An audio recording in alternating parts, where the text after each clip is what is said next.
देखिए द्वापर से चली मतलब सतयुग से चली आ रही है ये कहानी, आज भी है और अपने अपने तरीके से लिखी जा रही है। दुधबोली कुमाऊनी में भी लिखी गई होगी, लेकिन मेरे पढ़ने में नहीं आया, या आया भी होगा तो छंद के रूप में नहीं आया। तो मैंने ये प्रयास किया है, मैंने ये विषय वस्तु मेरी ये सुनी है, ये आपको कैसी लगती है, मैंने एक सारांश में आपको ये बता दिया। राजा जी देवराज उसको आदेश दे रहे हैं मेनका को, कुमाऊनी में है हाँ ये। जी बिल्कुल स्वागत है। हाँ, अब देखिएगा कुमाऊनी में ये प्रयास, हिंदी में तो थोड़ा सरल हो जाता, कुमाऊनी में लिखने में थोड़ा सा जी थोड़ा जटिलता तो होती है ना। जी तो देवराज कह रहे हैं, मेनका को बुलाया उन्होंने, मेनका से कह रहे हैं कि जंगों में इकल छे बूढ़ जोगी विश्वामित्र, जंगों में इकल छे बूढ़ जोगी विश्वामित्र, जामिन का बूढ़ कणी दंग करी बेजा। जंगों में इकल छे बूढ़ जोगी विश्वामित्र, जामिन का बूढ़ कणी दंग करी बेजा। अन्यार उड्यार मजा छिलू की मुछाओ बणी, जटाधारी जोगी दिग जंग लड़ी बेजा। इकल छे जंगों में बूढ़ जोगी विश्वामित्र, जामिन का बूढ़ कणी दंग करी बेजा। अन्यार उड्यार मजा छिलू की मुछाओ बणी, जटाधारी जोगी दिग जंग लड़ी बेजा। बूढ़ा के जवान कहते दिखे बे जवानी का दिन, वो बूढ़े के जवान कहते दिखे बे जवानी का दिन, तते बेर तपस्वी के तंग करी बेजा।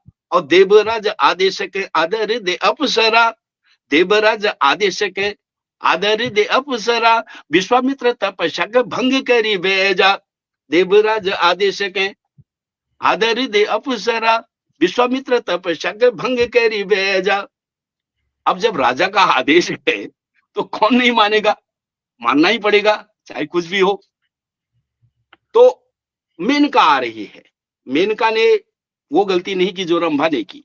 वो किस प्रकार सादगी के साथ आती है और पुष्कर नदी में जल कीड़ा करती है, जिस समय संध्या के समय, जिस समय विश्वामित्र जी अपनी संध्या पूजा के लिए आते हैं, वो समय चुना उसने। तो देखिए ये छंद जल्दी जल्दी मैं पढ़ रहा हूं।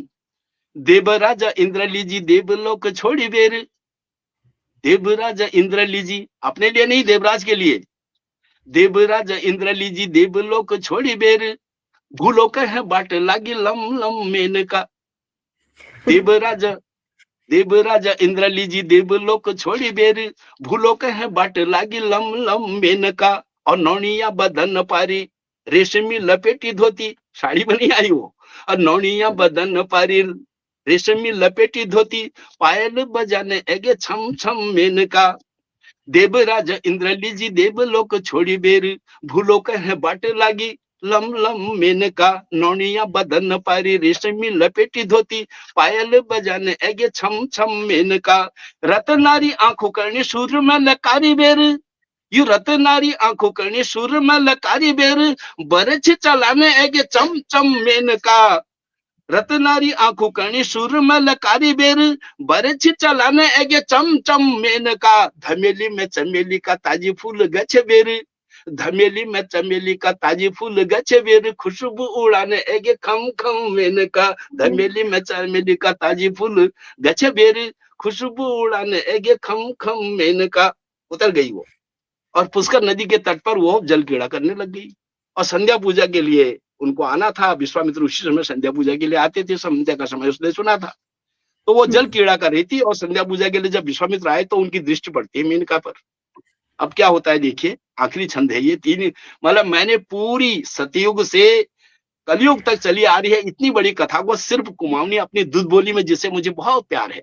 माँ के बाद अगर मैं किसी को प्यार करता हूँ अपने दूध बोली को करता हूँ, तो ये दूध बोली इतनी बड़ी कथा को मैंने 3 छंदों में बांधने की कोशिश की है।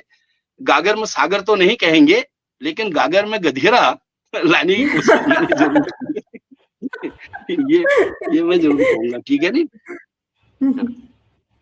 तो अब वो अब तो संध्या पूजा के लिए जब आए ना, उन्होंने देखा कि कोई जल क्रीड़ा कर रहा है वहां पर।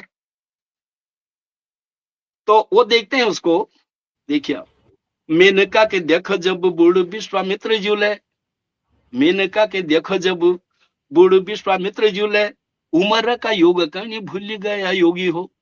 उम्र मेरी क्या है वो भूल गए, ठीक है ना। मेनका के देखो जब बूढ़ विश्वामित्र झूले, उम्र का योग करनी भूल गया योगी हो। शाप मुख मणि जैसी मेनका आंखों मरीटी, आंखों करनी झपकाना भूल गया जोगी हो। मेनका के देखो जब बूढ़ विश्वामित्र झूले, उमर का योग करनी भूल गया योगी हो। शाप मुख मणि जैसी मेनका आंखों मरीटी, आंखों करनी झपकाना भूल गया जोगी हो। मेनका मोहनी पारी मोहित है गया मुनि, मेनका मोहनी पारी मोहित है गया मुनि। पर कौन सा अलंकार है आप जाने समझ ही रही होंगी कि मेनका मोहनी पारी मोहित है गया मुनि। भूल गया जप तप बन गया रोगी हो। परशु की तपस्या के गाढ़ बगे बेर बूढ़, आशीली मेनका करी बन गया भोगी हो। तपस्या भंग हो गई उनकी। जी 10 वर्ष तक वो मेनका उनके आश्रम में रही। 10 वर्ष तक आश्रम में रही। जब इंद्र का आदेश हुआ तो तब उन्होंने कहा कि मैं जाना चाहती हूँ और मैं मेरे गर्भ में आपका अंश पल रहा है। तब वो कर्ण ऋषि के आश्रम में वो उसको छोड़ करके वो आई। तो ये कहानी है। तो ये सतयुग से चली आ रही एक लंबी कथा है। वाल्मीकि जी ने इसको रामायण में अयोध्या कांड में बाल कांड में लिखा है 63वें सर्ग में। फिर वेद व्यास जी ने महाभारत में जिक्र किया। फिर ये कली काल में आई तो कली काल में ये संस्कृत पर इस पे अभिज्ञान शाकुंतलम लिखा कालिदास जी ने। तो ये चली जी आ रही है। तो कुमाऊनी में मैंने ये विषय वस्तु चुनी थी और ये कैसी लगी ये तो हमारे ध्रुव ही बता पाएंगे, है ना। नहीं, बहुत ये बढ़िया प्रयोग है। और छंद, हमारे कुमाऊनी में छंद बहुत